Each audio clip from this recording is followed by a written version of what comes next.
చేసుకుందాం ప్రియుల. సర్వోన్నతుడా, సకలాశీర్వాదాలకు కారణభూతుడైన మా తండ్రి, మీ పరిశుద్ధమైన అతి శ్రేష్టమైన నామానికి మా ప్రభు అయిన మీ ప్రియకుమారుడైన యేసుక్రీస్తు వారి పేరట కృతజ్ఞత స్తుతులు స్తోత్రాలు తండ్రి.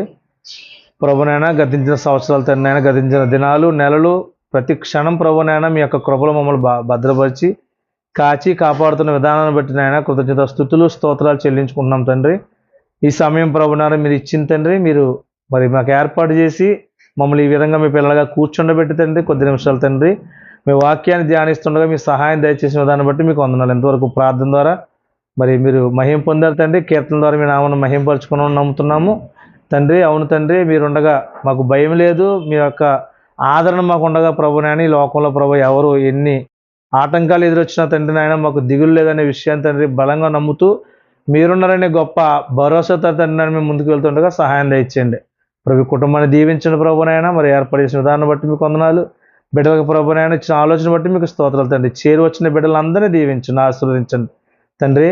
ప్రభున వారికి నైనా విలువైన లేఖన భాగాన్ని తండ్రి అయినా మరి ధ్యానిస్తుండగా మరి వివరిస్తుండగా తండ్రి నాకును వింటున్న బిడ్డలందరికీ ఆత్మ సహాయాన్ని అనుగ్రహించి పరిశుద్ధ ఆత్మ కృప మాకందరి పట్ల ఉంచమని తండ్రి. ఇంకా రావాల్సిన వారిని త్వరపెట్టి నడిపించమని మీ కృప మీ కాపుదలు మాకు అందరికీ దయచేయమని తండ్రి.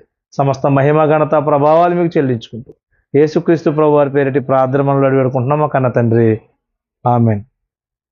కూడి వచ్చిన దేవుని పిల్లలైన మీ అందరికీ ప్రభు యేసునామములో వందనాలు ప్రియులారా. మరి దేవాదేవుడు మనల్ని ప్రేమించి మనకిచ్చిన మరొక సమయం ఈ యొక్క దినం. ఈ సమయంలో మరి దేవుని యొక్క వాక్యాన్ని ధ్యానించడానికి దేవుని పట్ల ఆసక్తి కలిగి ఆయన వాక్యం వినాలి లేక ఆయన జీవాహారం తినాలి అనే ఆకలి దప్పులు గలవారే వచ్చిన మీ అందరికీ మరి నేను చాలా సంతోషిస్తూ నా హృదయపూర్వక వందనాలు తెలియజేసుకుంటూ ఉన్నాను. కొద్ది నిమిషాలు దేవుని మాటలు ధ్యానిద్దాం ప్రియులారా. దేవాదేవుడు ఎన్నో మరి విపత్తుల నుంచి మనల్ని కాపాడుతూ, ఎన్నో ప్రతికూల పరిస్థితుల నుంచి మనల్ని బలపరుస్తూ, ఎన్నో ఆపదల్లో మనల్ని ఆదుకుంటూ, మనకు తెలుసు ఏ ఆపదల్లో మనకు ఆదుకుంటున్నాడు దేవుడు, ప్రత్యక్షంగా మనం అనుభవిస్తున్నాం కాబట్టి దేవుడు ఫలానా దాంట్లో నాకు సహాయం చేశాడండి అని చెప్పకుండా అన్ని విషయాల్లోనూ దేవుడు నాకు సహాయకుడిగా ఉన్నాడు అని చెప్పుకునే స్థితికి మనం వచ్చామంటే ఆయన ద్వారా పొందుకుంటున్నటువంటి మేలు చిన్న మేలు కాదు ప్రియులారా. అర్థమవుతుంది కదండి. సో ఇదంతా ఎందుకు ఇచ్చాడు దేవుడు, ఇదంతా ఇస్తున్నాడు, ఇదంతా దేవుడు మనకు అనుగ్రహిస్తున్నాడు అని అంటే కేవలం దేవుడు మన పట్ల ఆయన చూపిస్తున్నటువంటి ప్రేమ, చాలా ప్రేమ. ఎందుకంటే ఆ ప్రేమ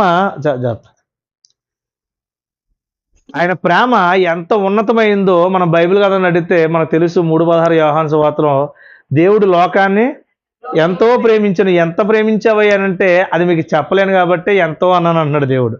అది నేను చెప్పలేను, ఎందుకంటే నా ప్రేమ నాకే కొలతలేదు అంటాడు దేవుడిని అడిగితే నిజంగా చెప్పాలంటే. ఎందుకంటే అమితమైన ప్రేమ, అమితమైన ప్రేమ అంటే మితం లేదు, మితి లేదు దానికంటే లేదు. మితిలేని ప్రేమతో అమితంగా మనల్ని ప్రేమిస్తున్నాడు కాబట్టి ఆయన ప్రేమ ఎంతో అనే మాట తన భక్తుల ద్వారా రాయించుకున్నాడు ప్రియులరైన.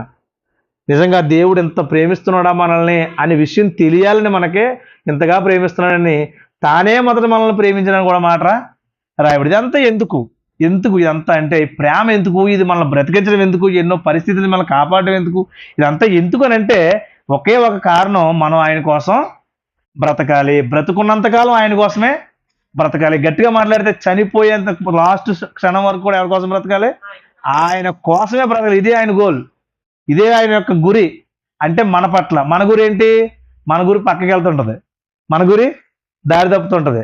కానీ దీన్ని ఏమన్నాడంటే మనకి కొంతకాలం కొంత సమయం ఇవ్వడం అన్నాడు. అందుకే తేటగా పౌలు భక్తుడు ఎఫెసీ సంఘం రాస్తూ మనకు తెలుసు కదా, సమయాన్ని పోనే వద్దన్నారు కదా, దినములు చెడ్డవు గనక. చూద్దాం ఒకసారి చూద్దాం, మనం మా నోటితో కాదు కానీ వాక్యం చూసుకున్నప్పుడు ముందుకెళ్దాం. దీంతో ఈ వచనంతో చాలా ప్రసంగాలు మనం విన్నాము, అలాగే ఈ వచనంతో చాలా ప్రసంగాలు కూడా మనం మాట్లాడుకునే పరిస్థితి ఉంది. ఎందుకంటే ఈ ఒక్క కీ పాయింట్ ద్వారా పౌలు గారు ఎన్నో ప్రశ్నలకు లేకపోతే ఎన్నో ప్రసంగాలకు తెర లేపారని చెప్పొచ్చు, తెర తీశారని చెప్పొచ్చు. సో ఆ మాట చదువుదాం. 5:15 దినములు చెడ్డవి గనుక మీరు సమయమును పోనీయక సద్వినియోగము చేసుకొనుచు అజ్ఞానుల వలె కాక జ్ఞానుల వలె నడుచుకున్నట్లు జాగ్రత్తగా చూసుకోండి.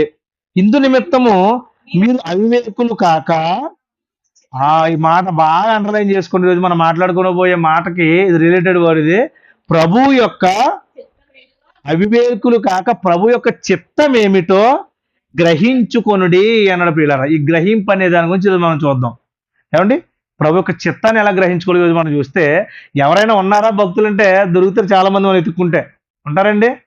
అయ్యో లేకపోవడమే, లేకుండా ఈ మాట రాయించాడు దేవుడు. ఈ చిత్తాన్ని మీరు గ్రహించండి అంటే ఏదో పై పైన అలా చెప్పేసే వదిలించేసుకుంటే దేవుడు కాదు ఆయన.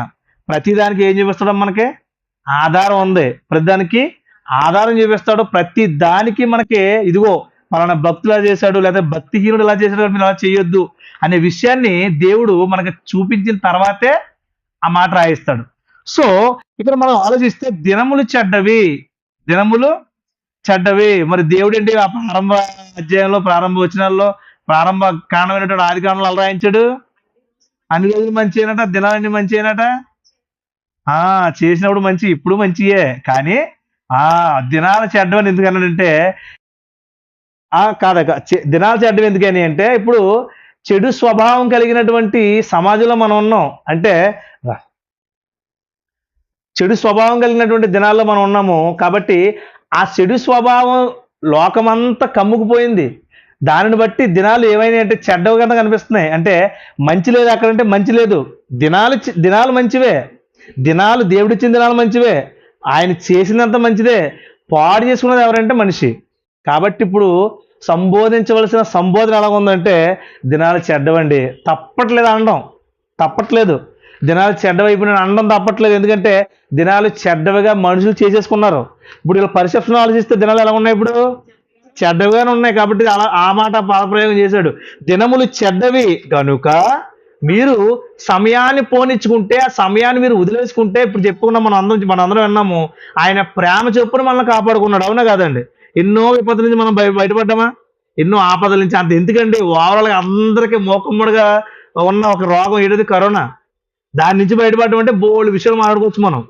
మన అందరికీ మోకమ్మడికి వచ్చేసింది. పోనీ నీకు వచ్చింది నాకు రాలేదంటా లేదు కదా. ప్రపంచాన్ని కుదిపేసింది. కోటాను కోట్ల మందిని మరి భయకంపితులు చేసింది. లక్షలాది మందిని తీసుకెళ్ళిపోయింది.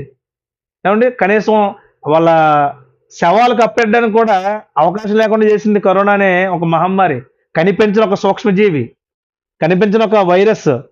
అంటే ఇప్పుడు దాన్ని బట్టి మనకు అర్థమవుతుంది, ఇంత విపత్తు పరిస్థితుల్లో మనకు కరోనా అటాక్ అయినా కానీ కోట్లున్న వాళ్ళు చనిపోయారు.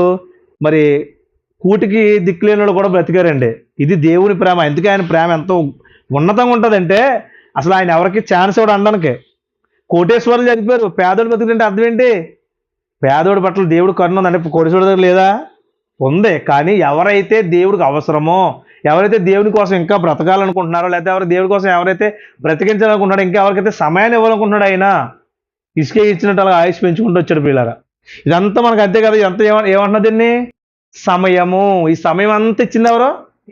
ఒక విషయం ఆలోచించండి. ఇప్పుడు కరోనా గురించి మాట్లాడుకున్నాం. కరోనా 2020 నుంచి 2022 వరకు, అవునా? 2 సంవత్సరాల్లో ఏ ఒక్క సంవత్సరంలో మనం చచ్చిపోయినా ఇంత సమయం మనకు ఉందా అండి? ఇప్పుడు దీన్ని బట్టి మనకి ఏం చేయాలి? దీన్ని సమయమును సద్వినియోగము చేసుకోవాలి. సమయమే సద్వినియోగం. సమయం సద్వినియోగం అంటే ఇవ్వబడిన సమయాన్ని వినియోగం చేసుకోవాలి. ఎలాగా? 2 ఉన్నాయి అక్కడ. మళ్ళీని దుర్వినియోగమా సద్వినియోగమా? దుర్వినియోగం అంటే లోకం కోసం బ్రతకడం, మన కోసం మనం బ్రతకడమే దుర్వినియోగం.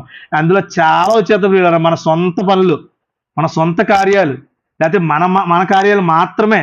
అలాగని మన సొంత పనులు చేసుకోవద్దా? చేసుకోవాలి. మరి కష్టపడి చెమట వచ్చి కష్టపడితేనే మనకి భోజనం వస్తుంది. అవునా కదా? మరి ప్రారంభంలోనే ఆదాంతో చెప్పేశాడు, నువ్వు చెమట వచ్చి నేలలో సేద్యపరచు, అది నీకు ఆహారాన్ని ఇస్తుంది అన్నాడు. అంటే ఆ తర్వాత వచ్చిన మన అందరికి కూడా అది వర్తించిందా?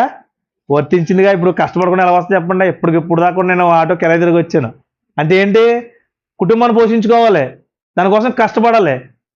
ఎట్ ద సేమ్ టైం మనం ఏం చేయాలి? మన ఆత్మీయ జీవితాన్ని కాపాడుకోవాలి. దేవునికి ఇవ్వాల్సిన సమయం దేవునికి ఇవ్వాలి. అంటే ప్రతి సమయంలో దేవుడు మనలో మిళితమై ఉండాలి ప్రియులారా. మనం ఏ పని చేసినా దేవునితో మిళితమై చేయాలి. ఎక్కడికి వెళ్ళినా ఆలోచనలు ఎవరు మిళితమై ఉండాలి?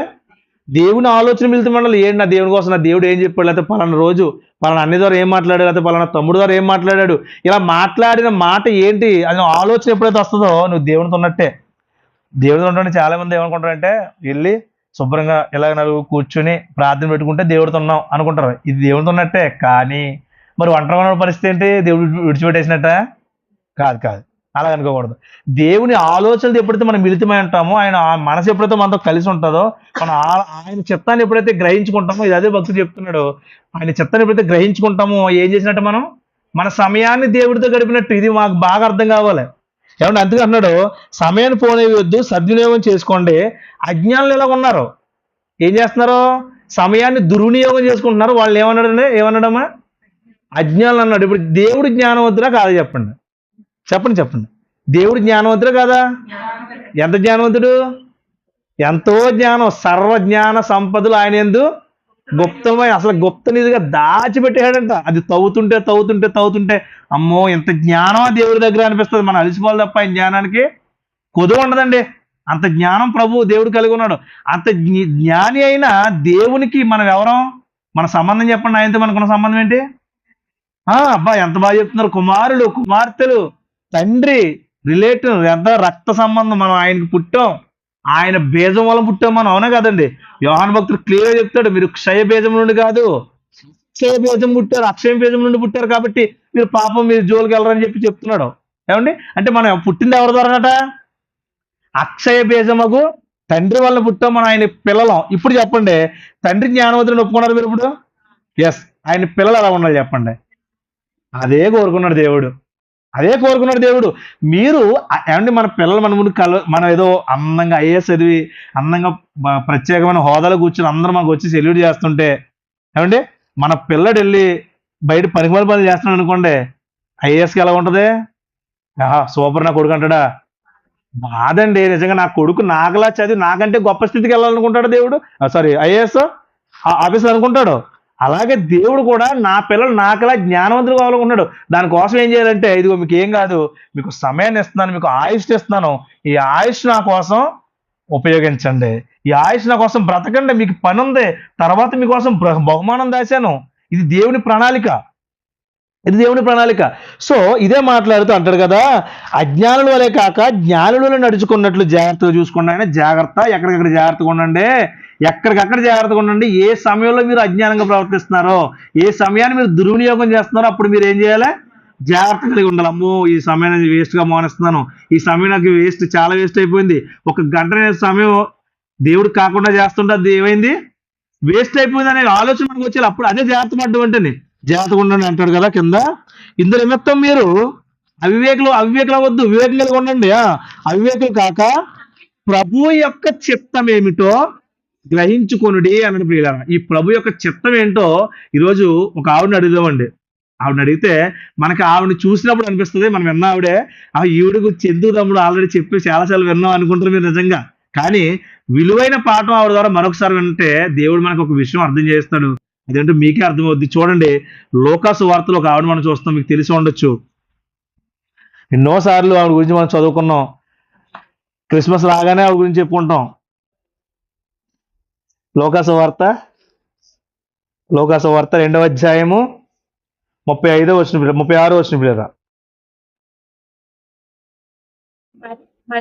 మరియు ఆషేరు గోత్రికురాలను పనుయేలు కుమార్తెయైన అన్నా అనొక ప్రవక్త్రి ఉండెను. ఆమె కన్యాత్వము మొదలు 7 ఏళ్ళు పెనిమిటితో సంసారం చేసి బహుకాలం గడిచినదై 84 సంవత్సరములు విధవరాలై ఉండి దేవాలయమును విడువక ఉపవాస ప్రార్థనలతో రేయింపగలు. చూడండి అమ్మకి ఎవరు కనిపిస్తున్నారు? ఒక ప్రవక్త్రి మనకు కనిపిస్తుంది. ఈమె పేరేం పేరట? అన్న. ఇవే ఏ గోత్రికాలు కూడా దేవుడు రాయించాడు. ఎంత గుర్తు చూసారా దేవుడికి? ఆషేరు గోత్రికాలట. ఈ ఆషేరు అంటే ఎవరమ్మా? ఆషేరు అనే మాట ఎప్పుడైనా ఉన్నారా? యాకోబు గారు 12 కుమారుల్లో ఒకడు. అది కూడా దాసి యొక్క జిల్పా కుమారుడు అనుకుంటా. జిల్పా కుమారుడు, లేయాకు దాసి అయినటువంటి జిల్పా కుమారుడే ఈ యొక్క ఆషేరు ఆయన. సో ఒకసారి చూద్దాం. చూడండి, మనకు డౌట్ ఎందుకు అంతలాగా. ఆదికాండం 35వ అధ్యాయము, అక్కడ ఒకసారి చూసుకుని ఎవరు కుమారుడు చూసినాడు వద్దాం. అసలు ఎందుకు ఎంత గుర్తుగా పేరు గోత్రంతో సహా రాయించడం మనకు తెలియదు కదా. 35వ అధ్యాయము ఆదికాండము 23 నుంచి ఆ యొక్క కుమారుల పేర్లు చెప్తున్నాడు చూడండి. యాకోబు కుమారులు 12. యాకోబు జ్యేష్ఠ కుమారుడు రూబేను, సిమ్యోను, లేవి, యోధా. ఇస్సాకారు, జెబూలూను. వీరు లేయా కుమారులట. రాహేలు కుమారులు యోసేపు, బెన్యామీను ఇద్దరు రాహేలు కుమారులు. రాహేలు దాసి అయిన బిల్హా కుమారులు దాను, నఫ్తాలి. ఇక 26వ వచనం. లేయా దాసి అయిన జిల్పా కుమారులు గాదు, ఆషేరు. చూసారా? అంటే ఎవరంట? జిల్పా అంటే దాసి యొక్క కుమారులు. అనగా ఇప్పుడు ఎలాగూ అబ్రహాం గారికి కన్నది కాబట్టి సారీ యాకోబు గారికి కన్నారు కాబట్టి ఆ దాస్ కుమారులు అయినా కానీ కుమారుల లెక్కలో 12 గోత్రాల్లో 12 గోత్రాల్లో ఒకరుగా ఈ ఆషేరు గోత్రం మనకు కనిపిస్తుంది. ఈ గోత్రాన్ని దేవుడు 12 గోత్రాలు లెక్కించడం. ఈ ఆషేరు గోత్రం నుంచే ఈ పనుయేలు అని ఆయన పనుయేలు కుమార్తె అయినటువంటి అన్న ఈవిడ గారు ఇక్కడి నుంచి వచ్చిందండి. అంటే ఎవరంటే ఇశ్రాయేలీయురాలు ఈవిడ, యాకోబు యొక్క సంతతి. ఏమండి? అంటే దేవుడు ఏర్పరచుకున్న ప్రజలలో ఒక ఆమె. సో ఈమెట వివాహం జరిగింది. వివాహం జరిగిన తర్వాత కేవలం 7 సంవత్సరాలు మాత్రమే భర్తతో కాపురం చేసిందండి. ఏమండి? అంటే మంచి వయసు, మంచి యవన దశ, మంచి యంగ్స్టర్. అయితే అలాంటి సమయంలో భర్త చనిపోతే అక్కడి నుంచి రెండో పెళ్లి కోసం చూడలేదు. వినాలి, ఆవిడకున్నట్టు సుగుణాలు మనం చూద్దాం. రెండో పెళ్లి కోసం చూడలేదు. ఇప్పుడు యవనస్తురాలుగా ఉన్న తను మరి బయటికి వెళ్ళిందంటే ఎన్నో సమస్యలు. ఏమండి? బయట నుంచి మృగాల అంటే మగాలు కాదు మృగాలు ఉంటాయి కదా, మృగాల నుంచి ఎన్నో సమస్యలు. బయటికి వెళ్తే ఎంతో అసహ్యకరమైన మాటలు. మరి యవనస్తురాలు యవన దశలో ఉంది, మరి భర్త లేడు కదా, నా దగ్గరికి రాని అనేవాడు ఒకడు ఉంటాడు. లేకపోతే నన్ను పెళ్లి చేసుకుంటే నీకు లైఫ్ ఇస్తానని అనేవాడు ఒకడు ఉంటాడు. ఇలా రకరకాలని సూటిపోటి మాటలు ఆమెకు ఆ రోజు తగులుంటాయో చెప్పండి. బోల్డ్ ఆ రోజు సమాజం ఎంత దారుణాతి దారుణంగా ఉందంటే వాళ్ళే అసలు ధర్మశాస్త్రం తెలుసని చెప్పుకుంటున్న వాళ్ళే అప్పటికే మొత్తం ధర్మశాస్త్రాన్ని మార్చేశారు. మొత్తం సొంత నిర్ణయాలు, సొంత ఆలోచనలు చొప్పించి తమ ఏది చెప్తే అదే దేవుని మాట అని అందరూ నమ్మింపజేసినటువంటి దినాలు అవి. కానీ ఈమె చూడండి, కన్యత్వం మొదలుకొని 7 ఏళ్ల పెళ్ళిడితో కాపురం చేసింది. అప్పటికప్పుడుగా ఆమె వయసు ఎంత మనకు తెలియదు. 84 సంవత్సరాలు భర్త చనిపోయిన తర్వాత ఎక్కడుందటమ్మా? దేవాలయం విడిచిపెట్టలేదంట. మాట ఎంత బాగా రాయించాడో ఒకసారి చూడండి. ప్రవక్తి ఆమె కన్యత్వం మొదలుకొని 7 ఏళ్లు పెనిమిడితో సంసారం చేసి బహుకాలము గడిచింది. బహుకాలం, ఈ కాలం అనే మాట మనకు అర్థం కావాలి. మనం ఎక్కడి నుంచి వచ్చాం ఇప్పుడు? సమయము దగ్గర నుంచి వచ్చాం. ఎంత కాలం ఇచ్చిందయ్యా, ఎంత సమయం ఇచ్చిందయ్యా ఈవిడి అంటే బహుకాలము. ఒక్క కాలం కాదు, సంవత్సరాలు కూడా రాయించేసాడు. 84 సంవత్సరాల. అసలు వింటుంటేనే ఆశ్చర్యం అనిపించట్లేదు ప్రియులారా? 84 సంవత్సరాలు దేవుని మందిరంలో, కేవలం దేవుని మందిరంలో మరి ఉందంటే అసలు ఏంటండి ఆమె నిశ్చేత? అసలు సమయాన్ని దేవుడికి ఇవ్వాలనే ఖండితమైన ఆ లోపల స్థిరత్వం ఏంటి, ఆ పట్టుదల ఏంటి? ఈరోజు కన్యత్వంలో ఉన్న యవన స్త్రీలు, మరి కన్యకలుగా ఉన్నటువంటి యవన స్త్రీలకి, అలాగే వృద్ధాప్యులు ఉన్న అనేక మందికి ఒక పాఠంగా దేవుడే. ఎస్, కన్యత్వం మొదలుకొని 7 ఏళ్ళు మాత్రమే కన్యత్వంతో పెనుముడితో సంసారం చేసిన తర్వాత భర్త ఎప్పుడైతే చనిపోయాడో అక్కడి నుంచి ఈ లోకంలో ఉన్న ఆ సూటిపోటు మాటలు పడలేకపోయిందో ఏంటో, లేకపోతే అనేక మంది నుంచి వచ్చి హింసలు పడలేకపోయింది ఏంటో ఏమనుకుంది తెలుసా? ఇది ఎక్కడ, ఈ లోకం ఎక్కడ నాకు సేఫ్టీ లేదు. ఎక్కడ సేఫ్టీ ఉంది? దేవాలయంలోకి వెళ్ళిపోతే నాకు సేఫ్టీ. అంతే, దేవుని దగ్గర ఉంటే నాకు సేఫ్టీ. ఇక్కడ నేను ఏం చేయాలంటే, నాకు ధర్మశాస్త్రం తెలుసు. ఆ ధర్మశాస్త్రంలో దేని కోసం అయితే రాయబడిందో ఆ రాయబడిన దాని గురించి నేను ప్రకటన చేయాలనుకుంది. స్వార్థ ప్రకటించింది ప్రియమైన దేవుని వారలారా. స్వార్థ ప్రకటించింది. చూస్తే మనకు అర్థమవుద్ది. చూడండి, ఆమె కన్యత్వం మొదలు 7 ఏళ్ల పెనుముడితో సంవత్సరం బహుకాలం గడిచినదై 84 సంవత్సరం ఎదురాలై ఉండి దేవాలయం యొక్క ఉపవాసాలతోని ప్రార్థనలతోని రేయింబగలు సేవ చేస్తుందంటండి. రేయింబగలు ఏమి నేర్చుకుందాం ప్రియులారు? ఇప్పుడు అన్నగారి దగ్గర నుంచి ఏమి నేర్చుకుందాం అంటే సమయాన్ని ఎలా సద్వినియోగం చేసుకుందాం అని నేర్చుకుందాం. ఇంకా చాలా మందిని మనం చూస్తాం కదా సమయాన్ని సద్వినియోగం చేసుకున్న వాళ్ళని. నేను అందుకే ముందే చెప్పాను, ఆ ఎఫెసీయులకు రాసిన పత్రికలో ఉన్న మాటను బేస్ చేసుకుని ఎంతో మందిని చూపించడానికి పౌలు గారు తెరలేపారు. సో ఇక్కడ అన్నగారిని కూడా చూస్తే తక్కువ వయసేం కాదు, అందరికంటే నన్ను అడిగితే ఎక్కువ సంవత్సరాలు దేవుడు సేవలో గడిపిన వ్యక్తిగా అనిపిస్తుంది. మోషే గారే 80 సంవత్సరాల సేవలోకి వచ్చాడండి. 40 ఎక్కడ వేస్ట్ చేసుకున్న తర్వాత 80లోకి వచ్చాడు సేవలోకి. ఆయన మాట కిందకు వచ్చాడు. అంటే 84 సంవత్సరాలు అంటే ఎంత గొప్ప సేవ అండి. ఇంకో 80 సంవత్సరాలు చేశాడా? 40 చేశాడు కదా. అంటే మోషే గారి కంటే ఎక్కువ సేవ చేసింది అని అడిగితే అంతే కదా, 84 సంవత్సరాలు తక్కువ, డబలో. అయితే మోస గారు తక్కువ అని కాదు సుమా, మీరు అలా చూడకుండా ఇంకా. మోస గారే చిన్నోడని కాదు, కానీ ఇక్కడ ఈ యొక్క స్త్రీ యొక్క విధానం చెప్తున్నాను. ఆయనకైతే అన్నీ ఉన్నాయి, పెళ్ళి ఉంది, పిల్ల ఉంది, అన్నీ ఉన్నాయి, భార్యతో ఆ అన్నీ ఉన్నాయి. కానీ ఒక స్త్రీగా ఉండి యవన దశలో తన యొక్క నిర్ణయం స్థిరత్వం చేసుకుని ఒక కన్యత్వం మొదలుకుని మరి ఆ 7 సంవత్సరాలు తీసేస్తే మిగతా సంవత్సరాలు అన్నీ కూడా, మిగతా గడిచిన కాలం అంతా కూడా దేవునితో ఉండాలని ఒక స్థిర నిశ్చయిత ఉంది చూసారా, ఆ నిశ్చయితకు మనకు యాడ్సప్ చెప్పాలి నిజంగా. అది చూసిన తర్వాత మనకు అర్థం కావాలి, ఓహో దేవుని కోసం నిర్ణయించుకుంటే, దేవుని కోసం నిశ్చయించుకుంటే, ఆయనతో మనం నిబంధన చేసుకుంటే మనం ఆయన కోసం సమయాన్ని ఇలా కూడా హెచ్చించగలమా, ఇలా కూడా మనం ఆయన కోసం బ్రతకగలమా అని అనిపించక మాందో. ఆమె రేయింబావు సేవ చేసింది. ఓన్లీ ఏదో ఇల్లు వచ్చేయడం కాదు, మనకలాగా ఏం చేస్తుందమ్మా, ఉపవాసాలు చేస్తుంది, ప్రార్థన చేస్తుంది, తరచూ జాగరణలు చేస్తుంది. ఎందుకయ్యా ఈ జాగరణలు? ఏముంది ఇంకా ఆవిడకి జీవితంలో? ఏముంది చెప్పండి? భర్త ఉన్నాడా? లేడు. పిల్లలు ఉన్నారా? పోనీ మరి ఏది, ఎందుకోసం చర్చికి వెళ్తుందంటే ఒకే ఒక విషయం రాయబడింది ఆవిడ కోసం. ఆమెట ఇశ్రాయేలీయుల ఆదరణ కోసం కనిపెడుతుందంట. పిల్లరా చూడండి, కింద చూద్దాం. చూడండి, ఆమె కూడా గదిలోనే లోపలికి వచ్చింది, దేవుని కొనియాడుతుంది. యెరూషలేములో విమోచన కొరకు కనిపెట్టు వారందరితో ఆమె ఆయనను గూర్చి మాట్లాడుచుండు సువార్త ప్రకటన జరుగుతుంది. ప్రియమైన దేవుని వర్లారా, ఏం జరుగుతుందమ్మా? ఏమో సువార్త ప్రకటిస్తుంది? మెస్సయ్య రాబోతున్నాడు. ఇప్పుడు మీరు ఎక్కడున్నారో తెలుసా? అంధకాలంలో ఉన్నారు. మీకు ఏం కావాలి?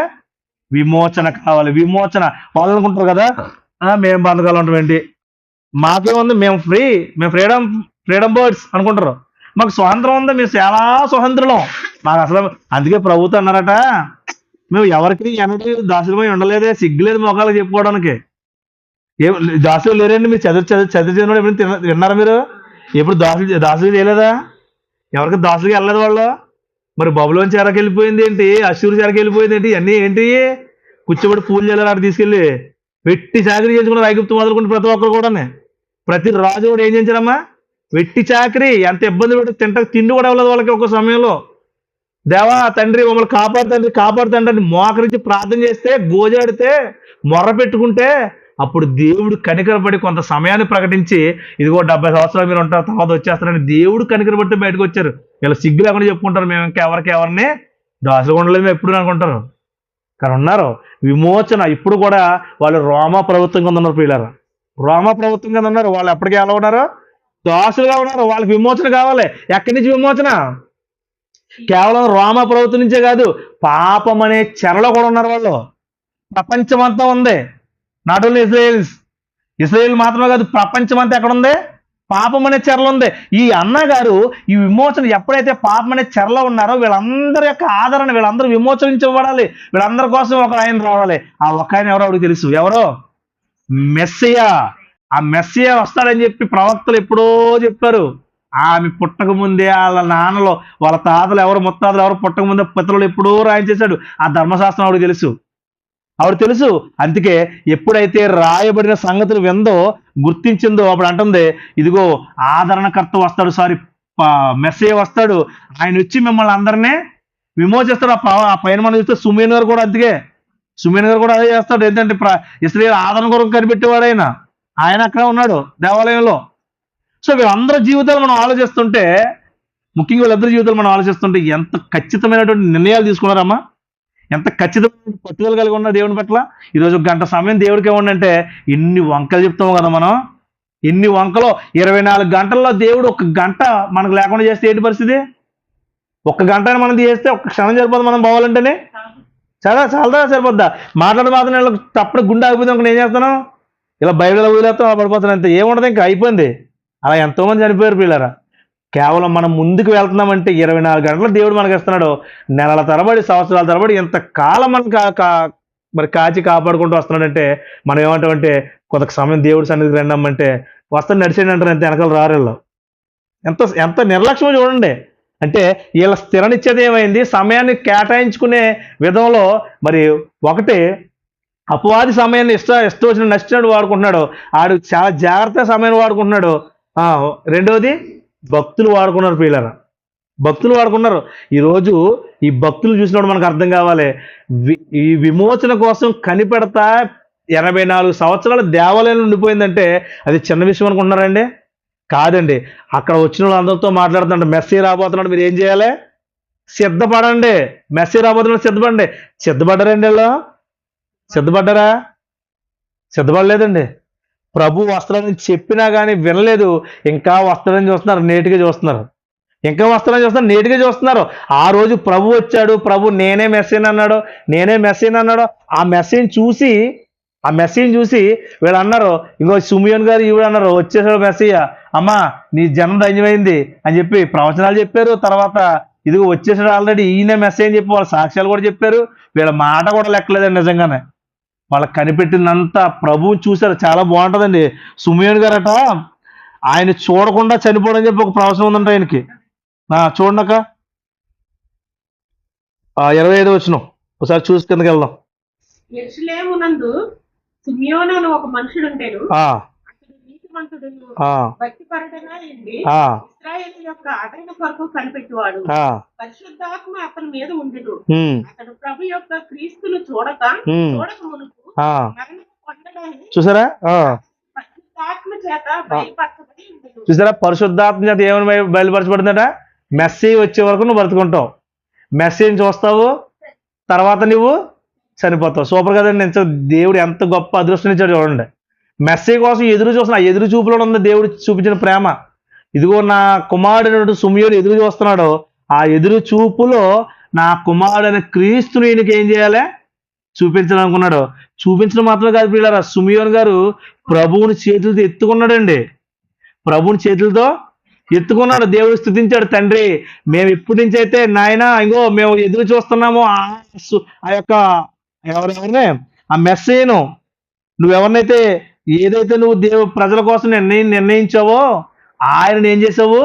మా కోసం పంపించావని దేవుని స్తుతించాడు. 29 వచనం, నాదా ఇప్పుడు నీ మాట చెప్పున సమాధానముని దాసుని పోనిచ్చున్నావు అంటే వెళ్ళిపోతున్నాను. ఎప్పుడైనా నువ్వు ఇచ్చిన మాట నెరవేరింది నా జీవితంలో. నువ్వు ఏమని మాట ఇచ్చావు నాకంటే? నీ కుమారుని చూడక మునుపు నేను చనిపోని మాట ఇచ్చావు. ఆ మాట నా జీవితంలో నెరవేరింది తండ్రి. స్తుతిస్తున్నాడు చూడండి, పోయే ముందు స్తుతిస్తున్నాడు దేవుడిని. అన్యజనులకు నిన్ను బయలుపరచకు వెలుగుగాను, నీ ప్రజలను ఇశ్రాయేలుకు మహిమగాను, నువ్వు సకల జనుల ప్రజలుగా సిద్ధపరిచిన నీ రక్షణ నేను కన్నులారా చూశానయ్యా. చూసిదిని అని చెప్పాడు. కాబట్టి ఆయన ఎత్తుకున్నాడటండి. పైన వచ్చిన 28లో ఉంది, ఆయన ఎత్తుకున్నాడటండి. ఎత్తుకుని ఇవన్నీ మాటలు చెప్తున్నాడు. ఈరోజు మనం కూడా ఎత్తుకున్నామండి ప్రభుని. ఇదిగో మనం ఎత్తుకున్నాం ప్రభుని. మనందరి చేతిలో ప్రభు అనే వాక్యం ఉన్నది ప్రియులారా. మనం ఎత్తుకున్నాం. మనం కూడా ఆదరణ కోసం ఎదురు చూస్తున్నాం. ఎవరు ఆదరణ కోసం? ప్రపంచంలో అనేక మంది పాపంలో ఇంకా బ్రతుకుతున్న పాపని చెరలో ఇంకా ఉన్నారు. వాళ్ళ విమోచన కోసం మనం సుమియోన్ గారిలా మారిపోవాలి. వాళ్ళ విమోచన కోసం మన సమయాన్ని కేటాయించి ఒక ప్రవక్త అయిన అన్న వలె మారిపోవాలి. దానికి ఏం చేయాలి చెప్పండి? ప్రథమంగా సమయాన్ని కేటాయించాలి ప్రియులారా. సమయాన్ని కేటాయించాలండి. సమయం లేకపోతే మొత్తాన్ని సమయం తీసేస్తాడని దేవుడు నిజంగా చెప్తున్నాను, గుర్తుపెట్టుకోండి. ఇచ్చిన సమయాన్ని వాడుకోవడం రాకపోతే ఇది వీడికి ఇచ్చిన వేస్టే. అందుకంటాడు ఈ సంవత్సరం కొన్నామంటే ఎందుకు? వీడి వల్ల నేల ఎందుకు వృధా అయిపోవాలి? తీసుకెళ్ళి ఇంకొకరికి ఇస్తే ఇంకో మొక్క నడుతాను అక్కడ, ఇంకో మొక్క నడితే అది అదైనా ఫలిస్తుందేమో అని దేవుడు అంటాడు కదా మన ఉపమానంలో, దాక్ష విషయంలో. మరి అలాంటప్పుడు దేవుడు మన కోసం అలా ఆలోచించినప్పుడు అలా ప్రభు బ్రతిమాలుకుంటుంటే, ప్రభు మాటను విని మనకు ఇంకా సమయం ఇస్తుంటే మనం ఏం చేస్తాం? ఒక సమయం ఏమో దేవుడికి ఇచ్చి, ఇంకో సమయం ఏమో దెయ్యానికి ఇచ్చి, మరో సమయం ఏమో వృధాగా గడిపి, ఏంటండి ఈ పనులు మనకి అసలు? ప్రవక్తని అన్న చూడండి, అసలు దేవాలయం విడిచిపెట్టలేదంటే అందుకే ఎంత క్లియర్గా రాయించాడో. వచ్చినతో మాట్లాడి అంటది, అంతటి వారు ప్రభు ధర్మశాస్త్రం చెప్పిన సమస్తం తీర్చిన గలిలయకులో నజరేతుకు ఊరికి తీసుకెళ్ళిపోయారు. ఇవన్నీ జరిగిన తర్వాత వాళ్ళు నజరేతుకి వెళ్ళిపోయారు. ఆ ఉన్నంతసేపు అక్కడ ఉన్న ఆమె గురించి దేవుడు రాయించిన మాట అప్పటి వరకు ఏం చేసిందనే మాట రాయించాడు. అప్పటి వరకు ఏం చేసిందమ్మా? ప్రభు రాకముందు ఏం జరుగుతుంది? ఆవిడ అప్పటికప్పుడు దేవుడు ప్రభు వచ్చాడు అని చెప్పి ప్రభు ముందు నాటకలాడేసే రకం కాదు ఆవిడ. మనం ఏం చేస్తాం చెప్పండి? పాస్టర్ గారు వచ్చారంటే పాస్టర్ గారి ముందు నాటకలాడేస్తుంటాం. పాస్టర్ గారి ముందు ఆయన దృష్టిలో పడిపోవాలంటే వెళ్ళి ఆయన దృష్టిలో పడిపోయి అక్కడక్కడ తిరుగుతూ ఉంటాం. ఆయన దృష్టిలో పడాలంటే ఆయన దృష్టిలో పడితే ఇంకా మనకు గొప్ప పేరు వస్తుందని ఏం చేస్తాం? అప్పుడు ఆడవాడు మన చిన్న ఆడవాడు కాదు మంది. అప్పుడు ఆయన వెళ్ళిపోక మళ్ళీ కనబడరు, ఎవరో కన్నుకు కనబడరు మళ్ళీ. ఇప్పుడు ఆ టైపు కాదండి. ప్రభు రాకముందు నుంచే ప్రభు కోసం ఎదురు చూస్తుంది. ప్రభు రాకముందు నుంచే సువార్త ప్రకటిస్తుంది, పలానా ఆయన మీకోసం రాబోతున్నాడు, కాబట్టి మీరు ఎదురు చూడాలి. మీకు ప్రవక్త ఉన్నాడు. ఆ ప్రవక్త ఎవరు? మెస్సయ్య. ఆయన మరి మీకు ఆదరణకర్తగా వస్తాడు, మెస్సయ్యగా వస్తాడు, అభిషిక్తునిగా వస్తాడు. మీ పాపాల నుంచి మిమ్మల్ని విముక్తి చేసేవాడు, మీ పాపాల నుంచి మీకు విమోచన కలగజేసేవాడు ఆయనే అని కొంతమంది కనిపెడుతున్నారంటే వాళ్ళతో మాట్లాడుతున్నాడు ప్రియులారు. కొంతమంది కనిపెడుతున్నారంటే ఆయన కోసం వాళ్ళతో మాట్లాడుతుంది. ఈమె కూడా కనిపెడుతుంది. అలాగే అంత మాత్రం కాదు, సుమేన్ గారు కూడా కనిపెడుతున్నాడు. అంటే ఇదంతా ఓవరాల్ ఎవరి కోసం అంటే ప్రభు రాక కోసం ఎదురు చూస్తుందండి. ఏమంటే ఒక విషయం అండి, ఎంతకాలం దేవుడి కోసం బ్రతికింది కదా, దేవుడు ఆమెకు ప్రభువును చూపించాడు ప్రియులారా. ప్రభుని చూసింది ఆవిడే. ఎప్పుడు చూసింది చెప్పండి? ఒక త్యాగభరితమైనటువంటి ఆ నిర్ణయం తీసుకున్నప్పుడు, త్యాగపూరితమైన నిర్ణయం తీసుకుని తన సమయాన్ని అంతా 1 సంవత్సరం 2 సంవత్సరాలు కాదు, అసలు చెప్పడానికి కూడా చాలా పెద్ద సంఖ్య, 84 సంవత్సరాలు దేవుడి కోసం ఎదురు చూసినప్పుడు దేవుడు చూపించకుండా ఎలా ఉంటాడు చెప్పండి? మన సమయం అంతా మనం దేవుడి కోసం వెచ్చించితే ప్రియులారా, మనం కూడా ఎవరిని చూస్తాం? ప్రభువుని చూస్తామండి ఖచ్చితంగానే, నమ్మని బలంగానే. సమయాన్ని కేటాయించండి దేవుని కోసం. ఒక ప్రవక్త అన్న వలె మన సమయాన్ని కేటాయించండి. కేటాయించి దేవుని కోసం ఉన్నతంగా బ్రతికినట్లయితే మనం కూడా ప్రభువుని చూసే రోజు ఒకటి ఉంది. ఆవిడ మొదటి రాకల్లో చూస్తే మనం ఎక్కడ చూస్తాం? రెండవ రాకల్లో ఆయన ఎదుర్కొంటూ వెళ్ళి, అంత మాత్రమే కాదు, తిరిగి అన్నగారిని, సుమయోన్ గారిని, వీళ్ళందరూ భక్తులందరితో కలుపుకొని తిరిగి ఆవిడ దగ్గర ఆయనతో మనం ఉంటాం ఖచ్చితంగానే. ఇప్పుడు ముందు వెళ్ళింది ప్రభుని చూసి, తర్వాత మనం వెళ్ళబోతున్నాం. ఎంత గొప్ప విషయం అండి. ఇది అంతా దేంతో ముడిపడిందమ్మా? సమయంతో ముడిపడింది. చూసారా సమయం ఎంత వాల్యుబులో. ఒక్క నిమిషం లేట్ అయితే దానివల్ల వచ్చే నష్టాలు చాలా ఉంటాయండి. ట్రైన్ కోసం మనం వెళ్తాం, 11 గంటలకు ట్రైన్ అన్నది అనుకోండి, కరెక్ట్గా 11 గంటలకు వచ్చేసింది అనుకోండి, రాదు ట్రైన్. ఎప్పుడు ట్రైన్కి రాదు, రోజు దాని కోసం ఎదురు చూస్తుంటాం. సమయానికి రాదు. ఒకవేళ 11 గంటలకు వచ్చేసింది అనుకోండి, మన 11 3 నిమిషాలు వచ్చాం అనుకోండి, ఆ 3 నిమిషాలు ఏమైపోయింది? ట్రైన్ వెళ్ళిపోయింది, మన ప్రయాణం ఏమైపోయింది? ఆగిపోయింది. చాలా ఇంపార్టెంట్ అయ్యి ఉండొచ్చు. అందరూ తీరుబడి వెళ్ళే వాళ్ళు ఉంటారు కదా, అందరూ ఈ రోజు వెళ్తారు, రేపు వెళ్దాం అనుకునే ఉంటారు కదా, వెంటనే వెళ్ళే వాళ్ళు ఉంటారు. ఆ సమయానికి వెళ్ళాలి ఖచ్చితంగా. అదే ట్రైన్ ఉంది, వేరే ట్రైన్ లేదన్నప్పుడు ఆ సమయం ఎంత వాల్యుబుల్గా కనిపిస్తుంది వాళ్ళకి. ఇంతకుముందు మీకు ఇప్పుడు అన్లిమిటెడ్ కూడా తెలియట్లేదు, కానీ ఎయిర్టెల్ నిమిషానికి రూపాయి తీసుకునేవాడు, తెలుసు కదా మీకు? ఎవరైనా వాడారు సిమ్లో? అప్పుడు నిమిషానికి రూపాయి, 59 సెకండ్లు అయిపోయిన వెంటనే 1 సెకండ్ పడినా కానీ ₹2 కట్ అయిపోతుంది. నువ్వు పెట్టేసిన పర్లేదు ఫోను. 1 నిమిషం పడిందా, 1 సెకండ్ పడిందా, 2 నిమిషాలకి యాడ్ అయిపోద్ది. అది రూపాయి యాడ్ అయిపోద్ది. ఎంత ఆడికి తెలిసింది చూడండి సమయం విలువ. ఆడికి సమయం విలువ తెలిసింది. అందుకే 1 క్షణం కూడా పోనవలేదు వాడు. అందుకే 1 క్షణం పడిన 60 సెకండ్లు అయిపోయిందా, కాయిన్ బాక్స్ కిలా కొట్టేసుకుంటుంది. వేయండి కాయిన్లు వేయండి అని. కాయిన్ బాక్స్ కాయిన్ మళ్ళీ వేస్తేనే నెక్స్ట్, లేకపోతే 59 సెకండ్లు ఏమవుద్ది? కట్. అంటే వాడికి ఎంత బాగా తెలిసింది చూడండి. మనం చూడండి ఎన్ని నిమిషాలు, ఎన్ని గంటలు, ఎన్ని రోజులు, ఎన్ని నెలలు, ఎన్ని సంవత్సరాలు ఇష్టానుసారంగా వాడేస్తున్నాం కదండి సమయాన్ని. ఒక స్థిరత్వం లేదు మనకి. అందుకే భక్తులను చూసినప్పుడు మనకి ఏం రావాలంటే బుద్ధి కలగాలండి. అంతే, యుగాంతం ఉందని మనకి బుద్ధి కలిగితే దుష్టాంతాలకి మాటలు రాయబడ్డాయండి మనకి. యుగాంతం మంది ఉన్నాం మనం. ప్రభు ఎప్పుడు వస్తారో మనకు తెలియదు. సభ ఎలా వాడుకుంటున్నాం మనకు తెలుసు కాబట్టి, ఆ ప్రభు వచ్చి రాకడం మనకు తెలియదు కాబట్టి, తెలిసిన సమయాన్ని జాగ్రత్తగా వాడుకుంటూ ఇది ఒక స్థిరమైన నిర్ణయం తీసుకోవాలండి. ఒక విలువైన నిర్ణయం తీసుకోవాలి. నిర్ణయాలు తీసుకుంటే రాబోయే బహుమానాలు చాలా గొప్పవే. చాలా గొప్పదైన బహుమానం దేవుడు పోతున్నాడు. ప్రవక్తని అన్నకి ఇచ్చారండి. ఆషేరు గోత్రికురాలు ఎంత క్లియర్, అంతే క్లియర్గా రాయించడండి. పనియేలు కుమార్తెట ఆషేరు గోత్రికురాలట. ఇవన్నీ కూడా ఎందుకు రాయించడంటే వాళ్ళ జీవితంలో మరి ఇశ్రాయేలీయులు సపరేట్ చేసుకున్న తర్వాత గోత్రాల్లో ఉన్న ప్రతి ఒక్కరిని దేవుడు ఏం చేస్తున్నాడో వాడుకుంటున్నాడు, గమనించుకుంటూ వస్తున్నాడు. ఎవరు ఏ విధంగా వాడబడుతున్నారు, ఎవరు నేను ఇచ్చిన సమయాన్ని సద్వినియోగం చేసుకున్నారు, ఎవరు దుర్వినియోగం చేసుకున్నారు, ఎవరు దేవునితో నాతో నడిచారు, లేకపోతే దేవుని యొక్క వ్యతిరేకులుగా నడిచారు, ఇవన్నీ కూడా లెక్కలు ఉన్నాయి దేవునికి. అన్ని లెక్కలే దేవునికి. అందుకే పలానా గోత్రంలో పలానా యొక్క కుమార్తె, పలానా అతని కుమార్తెమే. అది జీవితం తెలుసు నాకు. ప్రారంభం నుంచి ఆ జీవితాన్ని చూశాను. ఎంతో దేవునితో మరి నడిచే గుణం ఆమెది. దేవునితో 84 సంవత్సరాలు నడిచిందంటే నాకు చాలా సంతోషం అనిపించింది. అదే టైంలో నిజమే కదా తండ్రి, మేము కూడా నడాలి, మాకు ఇచ్చిన ఆయుష్ తక్కువే, ఏ రోజు చచ్చిపోతాం మనకు తెలీదు. ఎంత ఆయుష్ మనకు తెలుసా అండి? ఆమె ఆయుష్ మనకు రాయించడం కూడా తెలిసింది. అది ఒకటినండి. ఇంకో విషయం చెప్పమంటారా? ఆమె దేవుడితో నడవడానికి ఆ సమయాన్ని ఇచ్చింది కాబట్టి దేవుడు అంత ఆయుష్ ఇచ్చాడు అనుకుంటాను నేను అయితేనే. నిజంగా మనం కూడా దేవుడితో నడవాలనుకుంటే దేవుడు ఆయుష్ పెంచుతారు పిల్లరా. మనకు తెలుసు పిడి సుందరరావు గారు దేశాలు ఆయనకి ఎంత వయసు ఇప్పుడు? 70 చిల్లర అనుకుంటాండి.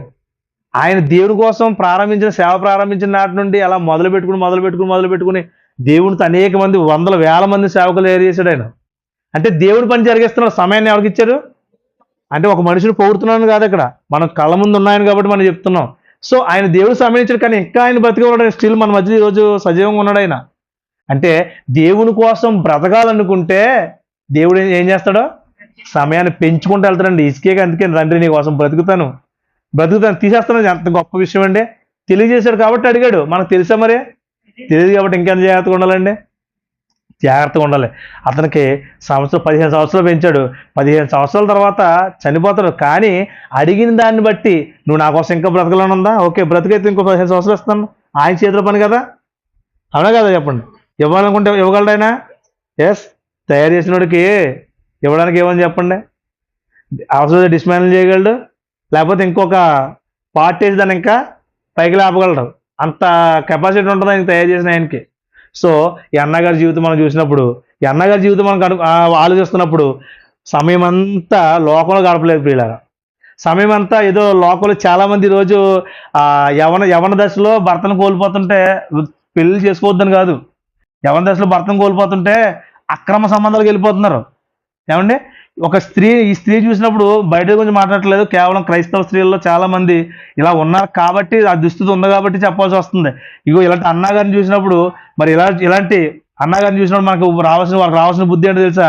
నేను కూడా నా దేవుని కోసం బ్రతికితే, ఒకవేళ శరీర కామవాంఛలు నిలుపుకోకపోతే దేవుడు ఒక మంచి సహాయాన్ని, మంచి తోడుని ఆయన చూపించగలలేదు చెప్పండి. చూపిస్తాడు ఖచ్చితంగా. ఈమెలా ఉండిపోమని కాదు, సమయాన్ని దేవుడి కోసం కేటాయించాలి. దేవుని కోసం ఒక భర్త కోల్పోయిన విధవ, నిజంగా విధవరాండ్ర అయితే తిమోతి పత్రికలో మనం రాస్తారు కదా ఆయన పౌలు గారు, నిజంగా విధవరాండి యవనస్తులు ఏం చేస్తున్నారట? అటు ఇటు తిరుగుతున్నారంట. అలాంటి మీరు విధవరాండ్ర లెక్కలో చేర్చొద్దు, మీరు అలా చేర్చొద్దు. ఎందుకంటే వాళ్ళ ఇష్టానుసారం కామాభిలాషులు ఎలా ఉన్నారట? ఇచ్చగలిగి ఉన్నారు, ఆశ కలిగి ఉన్నారు. సో వాళ్ళని విధవరాండ్ర లెక్కలు చేర్చకుండా వాళ్ళ ఇష్టానుసారం జీవిస్తున్నారు. కొంతమంది ఉన్నారు దేవుని కోసం బ్రతుకుతున్నారు. వాళ్ళు ఏం చేస్తున్నారమ్మా? దేవుని కోసం బ్రతుకుతున్నారు. అలాంటి వాళ్ళని చేర్చండి, వాళ్ళకి సహాయంగా ఉండని అన్నాడు. అంటే దేవుని విధవరాలను ఎప్పుడు విడిచిపెట్టండి. అలాగని భర్త చనిపోయిన తర్వాత దేవుని కోసమే బ్రతకాలి. అది కూడా భర్త కలిగి ఉన్నా కలిగి లేకపోయినా, రెండో పెళ్లి చేసుకున్నా చేసుకోకపోయినా. అన్నగారు చేసుకోలేదు కాబట్టి అవన్నీ చేసుకోవద్దని కాదు అర్థం. చేసుకోండి, చేసుకోవచ్చు, చాలా మంది ఉన్నారు చేసుకోవచ్చు, కానీ ప్రభువుని విడిచిపెట్టకూడదు. ఇచ్చే సమయాన్ని కామవాంఛలకి కేటాయించకూడదు. ఇచ్చే సమయాన్ని అపవాదికి ఇచ్చేయకూడదు. ఏం చేయాలంటే ప్రభువుతో బ్రతికే వారంగా ఉండాలి. అప్పుడు దేవుడు ఇవ్వబడే సమయం ఇంకా పొడిగిస్తాడు. 84 సంవత్సరాలు అడుగు ఇచ్చాడంటే కొంత సమయంలో మనకి ఇస్తాడండి. అప్పుడు బలం వేరు కాబట్టి ఎక్కువ సమయం ఇచ్చాడు అనుకుందాం. ఇప్పుడు బలం తక్కువైతే ఎంతో కొంత ఇస్తారు కదా. మొత్తం మీద అనుకున్న సమయం అయితే దేవుడేమి మనల్ని తీసేయాలనుకున్న సమయాన్ని మనం బ్రతుకుతున్నాం అనుకోండి, ఆయన కోసం ఏం చేస్తాడు? ఇప్పుడు ఇంకా పెంచుతాడు, ఇంకా ఉంచుతాడు. ఎందుకంటే నా కుమార్తె నా కోసం బ్రతకాలనుకుంటుంది, నా కుమార్తె నా కోసం ఇంకా ఏదో చేయాలనుకుంటుందని ఆయనే సమయాన్ని పొడిగిస్తాడు ప్రియులారా. సో ఇక్కడ మనం మొదటి పాయింట్కి వచ్చేస్తున్నాం. ఎఫెసీయులకు రాసిన పత్రికలో ఆ పాయింట్కి, దేవుని యొక్క చిత్తం ఏమిటో, ప్రభు యొక్క చిత్తం ఏమిటో గ్రహించుకోనండి. సమయాన్ని సద్వినియోగం చేసుకుని ఈమె ఏం చేసిందట? ప్రభు యొక్క చిత్తాన్ని గ్రహించేది చెప్పండి. ప్రభు యొక్క చిత్తాన్ని గ్రహించింది కాబట్టే ప్రవేశిస్తూ ఉంది, అలాగే సువార్త ప్రకటిస్తూ ఉంది. చూడండి ఏమాట రాయబడింది 17వ వచనం. ఇందు నిమిత్తం మీరు అవివేకులు కాక ప్రభు యొక్క చిత్తం ఏమిటో గ్రహించుకోనండి. ఆ రోజు అన్న అనే ఆమె ప్రభు యొక్క చిత్తాన్ని గ్రహించింది. అన్న ప్రభు యొక్క చిత్తాన్ని ఎరిగి ఉంది కాబట్టి పూర్వకాలం నుండి ఎవరినైతే పంపిస్తానని తన ప్రవక్తల ద్వారా చెప్పాడో ఆ మెస్సీని ప్రకటిస్తుంది. ఆ మెస్సీ కోసమే సువార్త ప్రకటిస్తుంది, అనేక మందిని బలపరుస్తుంది. మీరు ఏం బాధపడకండి.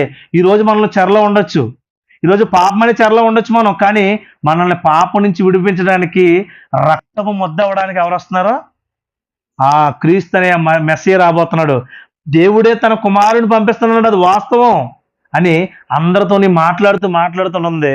ఈలోగా ప్రభు రానే వచ్చాడు ప్రియులారా. ఈలోగా ప్రభు రానే వచ్చాడు. ఎంత సంతోషం ఉంటుంది చెప్పండి ఒకసారి.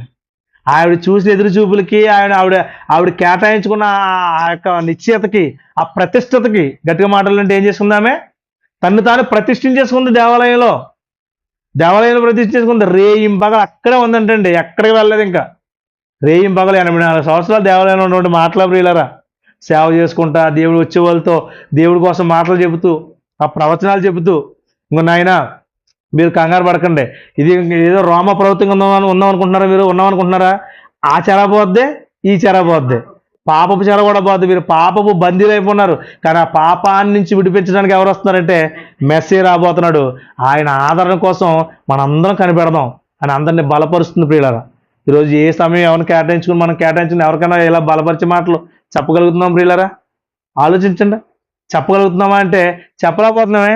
కనీసం ఇంట్లో కూడా మనం ఈ మాటలు చెప్పుకోలేకపోతున్నాం, కనీసం పిల్లలకు కూడా మనం ఈ మాటలు చెప్పుకోలేకపోతున్నాం అంటే మనం ఎంత దౌర్భాగ్య స్థితిలో ఉన్నాం ఒకసారి ఆలోచించండి. దేవుడిచ్చిన సమయాన్ని ఎంత కేటాయించుకుంటున్నామో. నలుగురు కూర్చుంటే ఒక టీవీ పెట్టి కూర్చోవడం కానీ, ఏమండి టీవీ పెట్టుకుని కూర్చోవడమే కానీ, లేకపోతే నలుగురు కూర్చుంటే ఏదన్నా పనికిరాని మాటలు చెప్పుకోవడమే, వీటిలోనే సమయాన్ని వృధా చేస్తున్నారు తప్ప ఈ కాసేపు దేవుడి మాటలు చెప్పి మన పిల్లలు బాగుపడతారు, దాని ద్వారా మనం కూడా బాగుపడతామనే ఆలోచన ఎవరికి లేకుండా పోతుంది. ఈరోజు సమాజం అంతా ఎలా ఉండిపోతుంది. దేవుడు ఆవిడ చూసినప్పుడు పడే సంతోషం మనం చూసినప్పుడు ఎందుకు పడలేకపోతున్నాడండి? మనం ఆ విధంగా వాడలేకపోతున్నాం కాబట్టి, సమయాన్ని గుర్తించలేకపోతున్నాం కాబట్టి, సమయం అంటే చాలా విలువైందని ఇలాంటి వారి బ్రతుకులు మనం చూసినప్పుడు మనకు అర్థమవుతుందండి. బ్రతుకులు మనం చూసినప్పుడు మనకు అర్థమవుతుంది. దేవుడు విలువైన సమయాన్ని మన అందరికీ ఇస్తున్నాడండి, ఒకరికి కూడా ఇవ్వడం లేదు. నేను ముందే చెప్పాను, మనం ఆ కరోనా టైంలో చనిపోలేదు, తర్వాత ఎందులోనే చనిపోలేదు, ఇంకా సజీవంగా ఉన్నాం, స్టిల్ ఇంకా బ్రతికున్నాం మనం అంటే అవకాశం ఉందని చెప్తున్నాను. ఎప్పటికప్పుడు చెప్తాను, బ్రతికున్నాం అంటే ఏముంది, మనకే అవకాశం ఉంది. దేవుడు ప్రతి విషయాన్ని మనకి ఇందుకే కూలంకషంగా విపులంగా మొత్తం అన్ని కూడా విడమర్చి చెప్తున్నాడు. ఎందుకంటే భక్తులు సమయాన్ని కానీ లేకపోతే వాళ్ళ భక్తి జీవితాలను కానీ భయం కానీ ప్రతీది కూడా నెరవేర్చుకున్నారు పిల్లలు. ప్రతీది కూడా వారు జీవితాలు తెలుసుకున్నారు, వాళ్ళు ఆ బ్రతుకులు చూపించారు, దేవుని కోసం ఉన్నతంగా బ్రతికారు. కాబట్టి భక్తులుగా చరిత్ర గ్రంథంలో రాయబడ్డారు. ఆ రాయబడిన వారు ఈరోజు మనకు పాటలుగా కనిపిస్తున్నారండి. సో అంత్య దినాల్లో ఉన్నాం మనం, అపాయకరమైన దినాల్లో ఉన్నాం. ప్రభు రాకడ సమీపం ఎప్పుడో, నేడో రేపో, ఏ జామో ఏ గడియో అన్నాడు, దొంగ వలే వస్తానన్నాడు. అలాంటి ఆ సమయానికి, ఆయన వచ్చే సమయానికి మన సమయాలన్నీ లోకంలో కలుషితంగా కనబడుతున్నాయి అనుకోండి, మనం ప్రభుత్వం వెళ్ళగలమంటారా? మన నిరీక్షణ ఏంటి చెప్పండి? అసలు ప్రభుత్వం వెళ్ళాలనే కదా మనం అసలు దేవుళ్ళకి ఎందుకు వచ్చామండి? క్రీస్తుని ఎందుకు అంగీకరించాము? నిత్యజీవం పొందుకోవాలని. అంటే క్రీస్తు ద్వారా మనం దేవుడి దగ్గరికి చేరాలని. మనకి ఇవ్వబడిన సమయం దేవుళ్ళలో గడపకుండా బయట గడిపేసాం అనుకోండి, ఈరోజు నేను వ్యాపార మనిషి నేను రావడం ఎందుకు, పనుల మనిషి మీరు రావడం ఎందుకు, ఎంత వృధా కదా, ఇంకా వృధా కదా. ఆ సమయం ఏదో దేవుళ్ళలోనే గడుపుతామని దేవుళ్ళలోనే ఉందాం. ఆ దేవుడు ఇచ్చిన సమయాన్ని దేవుడికి ఇచ్చేసి ఆయనలో మనం ఉన్నతంగా బ్రతికి ఆయన పనులు చేస్తూ నీతి కార్యాలు జరిగిస్తూ ప్రభు వచ్చినప్పుడు ఆయన ఎదుర్కొందాం, ధైర్యంగా ఎదుర్కొందాం. సిగ్గుతో తలదించుకోవద్దు. సిగ్గుతో తలదించుకునే వారు ఉండదు. ఎవరు తలదించుకుంటారో చెప్పండి? తప్పు చేసిన వాళ్ళు తలదించుకుంటారండి. మనం తప్పు చేసి తండ్రి నువ్వు ఇచ్చే సమయం ఇచ్చావు కానీ నువ్వు సరిగ్గా వాడలేకపోయినా నేను ఏదో అన్నాం అనుకోండి, అలాగా ఎలా ఉంటుందంటే, అయిపోయింది నీకు ఇచ్చే సమయం అయిపోయింది, మొత్తం అయిపోయింది, నీకు చాలా ఇంకొకరికి ఎవరి సమయం కూడా నీకు ఇచ్చాను ఆయన, నీ మీద నమ్మకంతో నువ్వు నమ్మకాన్ని ఏం చేసావు, హోము చేసావు ఆయన, ఇంకా అవసరం లేదు వచ్చి అని తీసుకెళ్ళిపోతాడు. అప్పుడు మనం ఏం మాట్లాడడానికి ఉండదండి. కాబట్టి బ్రతుకుండగానే, భక్తులు ఉండగానే, భక్తుల జీవితంలో మన చరిత్ర మన చేతులు ఉండగానే చదువుకుందాం, ధ్యానిద్దాం, వాళ్ళు ఏం చేశారో ఆలోచిద్దాం. ఒక భక్తుడైనా ఎవరైనా సరే దేవుడు మనకు బుద్ధి చెప్పాలని అందరి గురించి రాయించాడు. అందులో భక్తులు ఉన్నారు, భక్తిహీనులు కూడా ఉన్నారు. కాబట్టి మన జీవితాలు బాగుపడటమే దేవుని గోల్. మన జీవితాలు దేవుని కోసం బ్రతకడమే ఆయన యొక్క గురి, ఆయన యొక్క లక్ష్యం. నా పిల్లలు నా దగ్గర రావాలనుకోవడమే నయానో భయానో మొత్తం మన పిల్లలు మనకి ఏం కావాలో ఏమనుకుంటాం, మనకు కావాలనుకుంటాం. దేవుడు అదే చేస్తున్నాడు ప్రియులారా. భక్తుని చూపించో భక్తిహీని చూపించో మొత్తం మీద మంచి చెడులు రెండూ చెబుతూ మంచి వైపు రెండు పిల్లలారా, చెడు వైపు మీరు వెళ్ళొద్దు. ఇదిగో ఒక భక్తుని చూసినప్పుడు, ఒక భక్తిహీనుని చూసినప్పుడు మీకు కలగాల్సిన జ్ఞానం మీకు ఉంది. దానికి మీరు ఏం చేయాలంటే ముందుగా మీరు వెచ్చించాల్సింది సమయం. ఆ సమయం మనలో లేకపోతే, ఇచ్చిన సమయాన్ని దేవుడి కోసం కేటాయించకపోతే, ఈరోజు నాకు జ్వరం వచ్చిందని కొంతమంది మానేస్తారు అండి, లేకపోతే నాకు తలబడి వస్తుంది కొంత, ఏదైనా చిన్నదే శరీరం చిన్న బలహీనత వస్తే చాలు ఏమైపోయింది, అయిపోయింది. పోనీ అక్కడ ఉండే ఏమైనా దేవుని వాక్యం అంటారంటే దాంతోనే బాధపడుతూ ఉంటారు. మరి జ్వరం వస్తే బాధపడరండి అనొచ్చు మీరు, నన్ను బాధపడచ్చు, ఇక్కడికి వచ్చి బాధపడితే బాగుంటుంది కదా. అదేదో శరీరం బాధపడుతున్నాం కానీ ఆత్మ మాట ఉంటుంది కదా నేను అంటాను.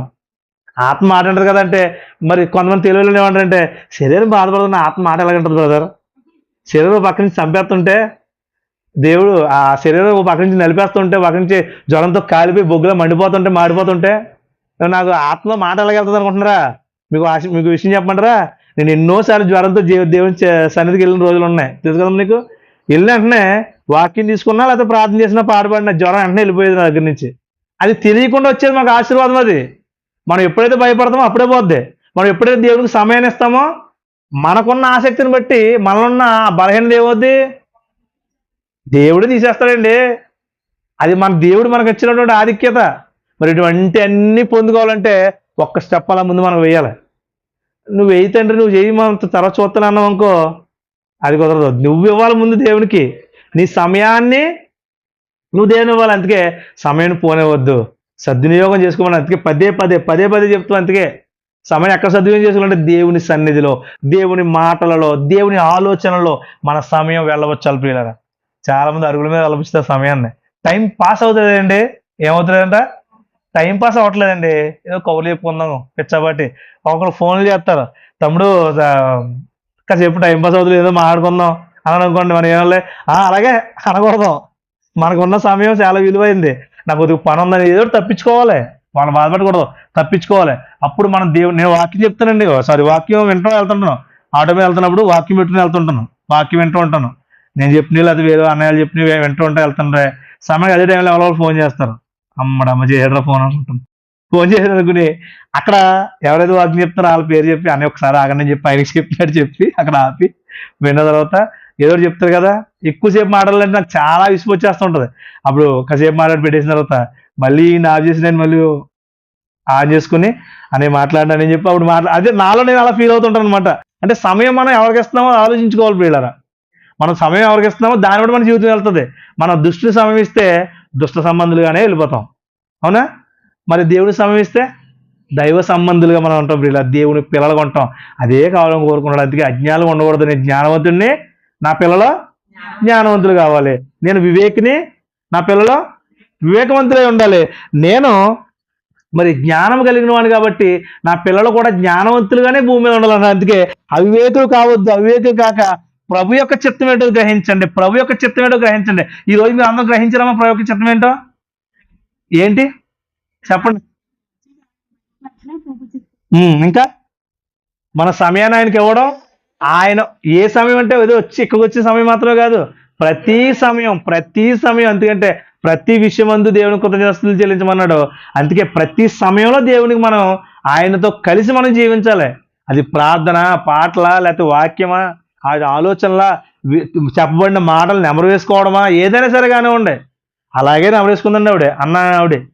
పాత నిబంధనలు ఏది రాయబడిందో, ఏదైతే దేవుడు మరి రాయించాడో అవన్నీ కూడా నెమరేసుకుంటూ అనేక మంది చెబుతూ నెమరేసుకుంటూ చెప్పకుండా ఉండగలమండి? చెప్పలేము. నిజంగా మనం గుర్తు చేసుకుంటే అవతలో చెప్పకుండా ఉండలేం. అందుకే పాట కూడా రాశారు కదా, నీ మాట చెప్పకుండా నేను ఉండలేనయ్యా. పాట నాకు సరిగ్గా రావట్లేదు కానీ అది, మేలు చేయక నువ్వు ఉండలేవయ్యా. నెక్స్ట్ ఆరాధించకుండా ఉండలేము. రైట్, ఈ మాట కూడా మాకు వర్తించదే. అంటే మాట చెప్పడం అన్న ఆరాధించడం అంటే అంతే కదండి. ఆరాధించడం అంటే మనం ఎప్పుడైతే గుండెలను ఆయన నింపుకుంటామో, ఆయన ఆరాధించగలం. ఎప్పుడైతే మనం మాటలు చదువుకుంటామో, బైబిల్ చదువుకుంటే సమయం కేటాయించమని అనుకుందామండి. ఈ బైబిల్ సమయం కేటాయించి బైబిల్ చదువుకుంటే ఇది మనం లోపలికి వెళ్ళిన తర్వాత దాన్ని బయటికి చెప్పాలని ఆశ ఉంటుందా ఉండదా? ఖచ్చితంగా ఉంటుంది. అంటే నువ్వు దాని ముందు ఏం చేయాలి? చదవాలంటే ఇదిగో ఎంత సమయం, ఒక గంట సమయం నేను ఇక్కడ కూర్చోవాలి, సమయం ఒక అరగంట సమయం దేవునితో మాట్లాడడానికి ఇవ్వాలి అనే సమయాన్ని నువ్వు డివైడ్ చేసుకో. 24 గంటలు ఇచ్చేదాన్ని నీకు ఏం చేయాలి? ఇప్పుడు మనం డివైడ్ చేసుకోవాలి. ఏ సమయానికి ఏం చేయాలి, ఏ సమయానికి ఎలా ఉండాలి, ఏ సమయానికి ఏ పనులు మనం పెట్టుకోవాలి, అది మనం ప్లాన్ చేసుకుని, మరి అన్నగారు ఎలా ప్లాన్ చేసుకుందో తెలియదు. ఏ సమయానికి మరి ఆవిడ మరి తన పర్సనల్ పనులు చేసుకుందో, లేకపోతే ఏ సమయానికి దేవునితో ఉండేదో, ఏ సమయానికి దేవుని యొక్క మరి ప్రార్థనలో గడిపేదో, మరి ఎవరితో ఏ సమయంలో మాట్లాడడానికి ఏ సమయం కేటాయించుకుందో తెలియదు. కానీ మొత్తం మీద ఇవ్వబడిన సమయం అంతా దేవుని సన్నిధిలో గడిపిందండి. ఒక్క మంచిగా చాలా ప్రియులు దేవుని దగ్గర. నా కుమారుడికి ఇచ్చిన సమయం అంతా ఎక్కడ గడిపాడు? నాతోనే గడిపాడని దేవుడు మన గురించి చెప్తుంటే మనం పొంగిపోతాం. దేవుడే పొంగిపోతాడు మనకంటే ముందు. నా కుమారుడికి ఇచ్చిన సమయం వృధాగా పోలేదు, నా కుమార్తెకి ఇచ్చిన సమయం వృధాగా పోనివ్వలేదు. ఈమె నా కోసం బ్రతికిందని దేవుడు చెప్పుకుంటుంటే మురిసిపోతాడండి దేవుడు. నిజంగానే చెప్పుకుని మురిసిపోతాడు దేవుడు మన గురించి. అటువంటి పిల్లలుగా మనం అందరం ఉండాలండి. కాబట్టి లోపల ఉన్న ఆ మాటలు సమయం వెచ్చించి మనం తీసుకున్న మాటలు, చదివిన మాటలు బయటికి చెప్పడానికి మనం ఏం చేయాలంటే సమయాన్ని కేటాయించాలి. అలా ప్రతిదాన్ని సమయంతో ముడిపెట్టుకుని మనం ఆలోచిస్తుంటే సమయం యొక్క విలువ మనకు అర్థమవుద్ది. ఒక ఎయిర్టెల్ వాడికి, ఒక బిఎస్ఎన్ఎల్ వాడికి, లేకపోతే ఒక ఐడియా, ఇలాగా ఏదైతే టెలిఫోన్ కంపెనీలు ఉన్నాయో వాళ్ళందరికీ తెలిసిన సమయం విలువ రోజు క్రైస్తవుడు తెలియకపోతుంది. క్రైస్తవుడు దాన్ని గుర్తించలేకపోతున్నాడు. కాబట్టి ఇంకా 100లో చూసుకుందాంలే అనుకుంటున్నాడు. తప్పు. ఎప్పుడో లేదు, ఇంకా ఏ క్షణమో తెలియదు. దేవుడు ఆల్రెడీ హెచ్చరికలు జారీ చేశాడు. కౌంట్ డౌన్లో ఉన్నాం మనం. ఇప్పుడు ఎక్కడన్నా కౌంట్ డౌన్ స్టార్ట్ అయిపోయింది. ఎప్పుడు మనకు కౌంటింగ్ ఆగిపోతే తెలియదు. చాలా మంది ఇప్పటికే ఆగిపోయింది. ఆ కౌంటింగ్లో వారు ఎంత సమయం హెచ్చించుకున్నారో, ఎంత సమయం దేవుని కోసం బ్రతికారో, ఎంత సమయం దేవుని కోసం బ్రతికారో, ఎంత సమయం దృష్టికి ఇచ్చారో, వాళ్ళ కౌంటింగ్ అయిపోయింది. ఆల్రెడీ వెళ్ళిపోయారు. వాళ్ళ తీర్పు వాళ్ళు పొందుకుంటారు. ఇక మిగిలింది మనమే, బ్రతుకున్న మనమే. ఇప్పుడు చనిపోయిన వారి కోసం కాదు కదా మెసేజ్ ఇది. చనిపోయిన కోసమా? మన కోసమా? సజీవులుగా ఉన్నాం కదా మనం ఇంకా మన దేహాల్లో మనం ఉన్నాం ఇంకానే. కాబట్టి మన కోసమే. సో అవకాశం ఉన్నవారు మనం ఇంకానే. బ్రతుకున్నంత వరకు అవకాశం ఉంది. ఇప్పటికైనా ఒకవేళ సమయం అంతా వృధాగా పోయింది అని అనుకుంటే కనుక క్షమాపణ అడిగి దేవుని దగ్గర, తండ్రి ఇకపైనా నీకోసం నా సమయాన్ని ఉపయోగిస్తాను. మీరు ఇచ్చిన సమయాన్ని మీకోసమే నేను ఉపయోగిస్తాను. దుష్టులతో నేను సహవాసం చేయను, దుష్టులతో నేను సాంగత్యం చేయను, మీకోసం బ్రతుకుతాను. నేను ఒక పరిపూర్ణ నిశ్చయితగా నిర్ణయం తీసుకోండి. చెప్తున్న వ్యక్తి కాదు ముఖ్యం, చెప్పబడిన మాట ముఖ్యం. నిజంగా అదే గుర్తుపెట్టుకోండి. చెప్పబడిన మాట దేవుని మాట. దేవుడు చెప్తున్న ప్రతి మాట మన అందరికీ వర్తిస్తుంది. సమయం నీకైనా, చెప్పే నాకైనా, వింటున్న మీకైనా, ఎవరింటున్నా, ఎక్కడున్న వారికైనా సరే సమయం అనేది దేవుడిస్తే వచ్చింది. ఒక్క క్షణం కానీ, ఒక్క గడి కానీ మనం ఏం చేయలేము, చేసుకోలేము, తయారు చేసుకోలేము. ఇప్పుడు చెప్పండి, ఇదిగో 11:25 అయింది. టైం ఎంత అయింది? సారీ, 1:25 అయింది, 27 అయింది. 1:20కి వెళ్ళండి మళ్ళీ. ఈరోజు ఇదే సమయం 2025 జనవరి ఎంత? ఈరోజు డేటు 23, 24, 24. 1:24కి వెళ్ళండి మీరు ఒకసారి. 20కి వెళ్ళండి. వెళ్ళగలరా? అసలు వెళ్ళలేంగా. చరిత్రలో కూడా వెళ్ళలేము. ఇంకా చరిత్రలోకి వెళ్ళినా ఆ సమయం మనకు వెనక రాదు. అంటే ఒక్క క్షణం అలా దాటిపోయిందంటే కదా మన కాదు. దీన్ని బట్టి అర్థం కావాలి ఎంత గొప్పదో విలువ. ఎంత సమయం విలువ తెలిసినోడికి దేవుడి విలువ కూడా తెలిసిన ప్రియులారా. సో అర్థమైంది కదా అందరికనే. సో విలువైన సమయం దేవుడు ఇస్తున్నాడు. మరి విలువ గల వారముగా బ్రతుకుదాం. విలువ లేని వారుగా బ్రతుకుదాం అనుకోండి, దేవునికి ఇష్టం కాదు అది. అందుకే విలువైన సమయం ఇచ్చిన సమయంలోనే ఆయన కోసం యథార్థంగా బ్రతుకుదాం. ఒక అన్న తన జీవితం అంతా కూడా ఎలాగైతే దేవుడి కోసమే నిర్ణయించుకుంది. ఆవిడ నిర్ణయాలు గొప్పే, గౌరవిద్దాం. ఆవిడ నిర్ణయాలను ఏకీభవించేలా చేసుకుందాం. రెండు కలుపుకుందాం. నిజంగా ఆవిడ ఎలాగ బతికిందో అవసరం మళ్ళీ చదువుకుందాం. నిజంగా 24 సంవత్సరాలు చిన్న విషయం ప్రియులారా. ఒక్క సంవత్సరం బతకలేము మనం దేవుడి కోసం. అలాగా ఒక సంవత్సరం బతకలేము.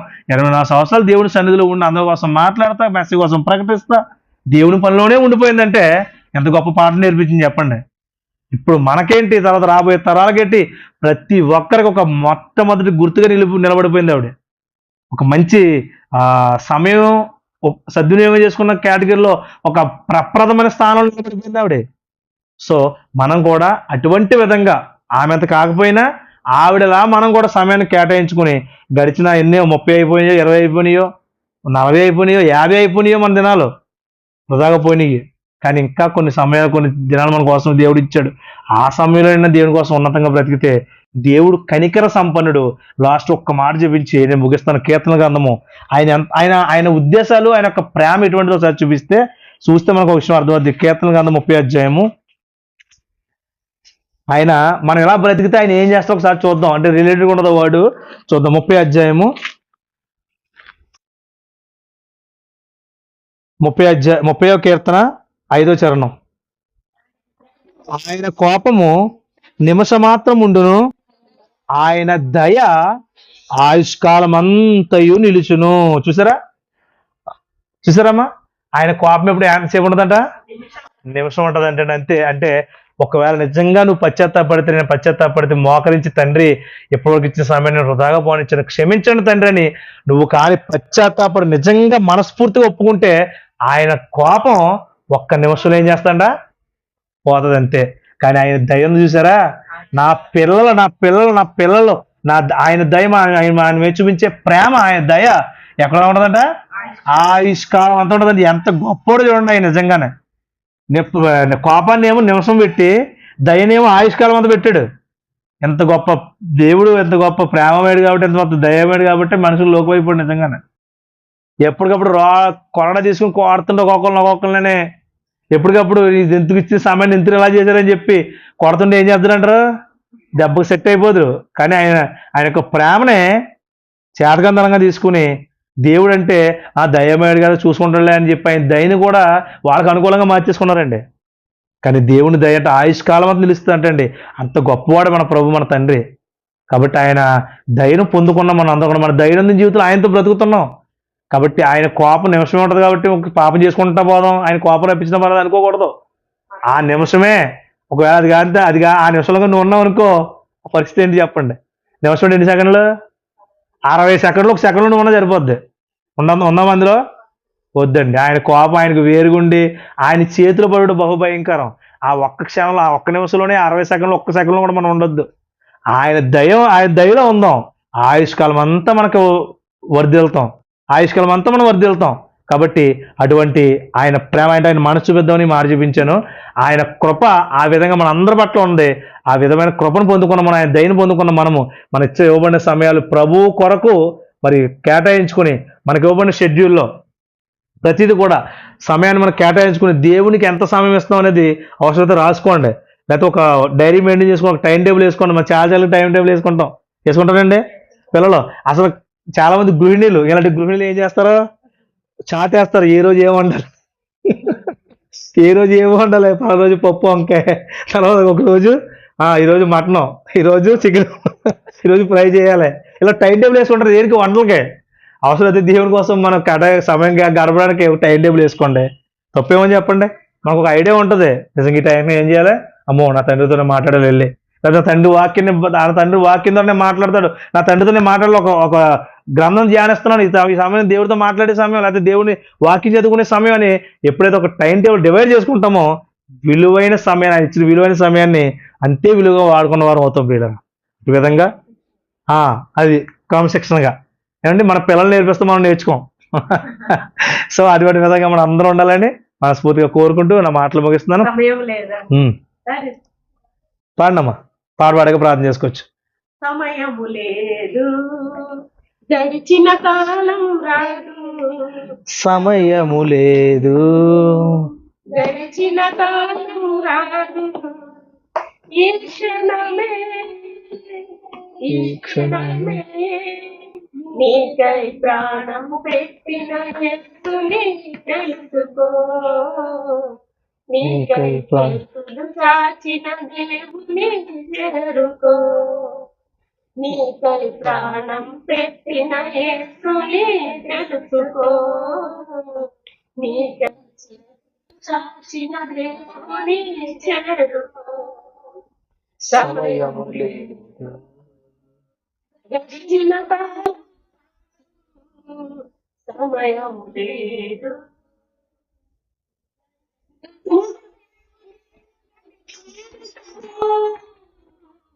ఎంత కాలమైనా దాని వైభవము దుఃఖమురా.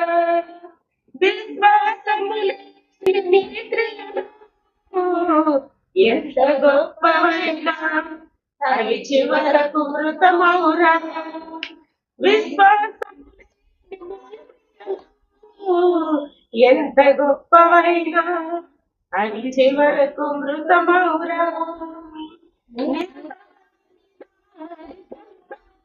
నాడి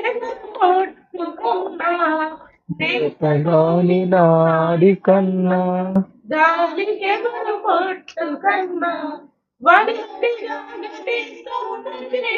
జీవితం ఫలములేక నశిస్తున్నది క్రియలు. వడివడిగా గతిస్తున్నది జీవితం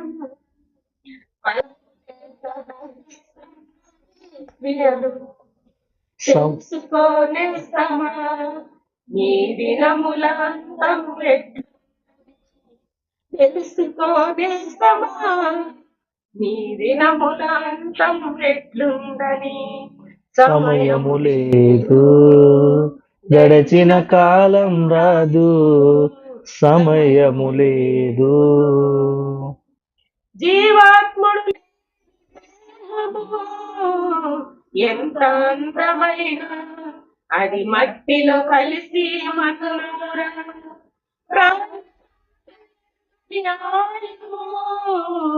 దీర్ఘకాలమున్న అది గాలికి రాలు గడ్డి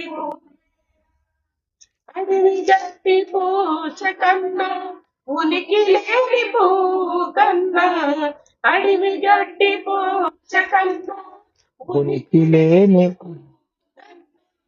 వేగముగా మారుతున్నది దేహము